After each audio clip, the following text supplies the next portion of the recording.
हा हा हा हा मुळीच नाही. मैत्री आणि प्रीतीतला फरक मला कळत नाही की तुला कळत नाही. मैत्रीचं प्रीतीत रूपांतर झालं हे तुझ्या हातात नव्हतं. पण नैसर्गिकपणे उमललेल्या फुलाच्या पाकळ्या तू पुन्हा का मिटू पाहतेस? त्या फुलाचा सुगंध तू का नाकारतेस? त्या फुलाचं फुलणं तू का पाहत नाहीस? तुझ्या कलेच्या सोनेरी केसांना भुशवायला हे प्रीतीचं पुष्प नको का?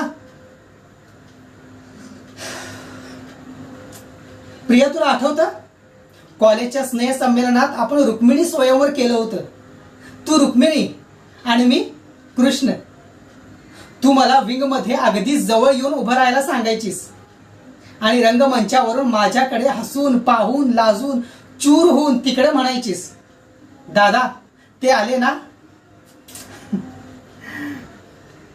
पण मी तुझं दादा वगैरे नाही हा. तसंच आपल्या कॉलेजची ट्रिप म्हैसूरला गेली होती. आपल्या बरोबरच्या सगळ्यांना रात्री गाढ झोप लागली होती. फक्त आपण दोघेच जागे होतो, तू आणि मी.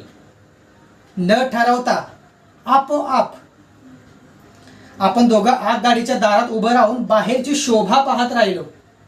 मी तुला म्हटलं, उभी राहून तू दमशील ना.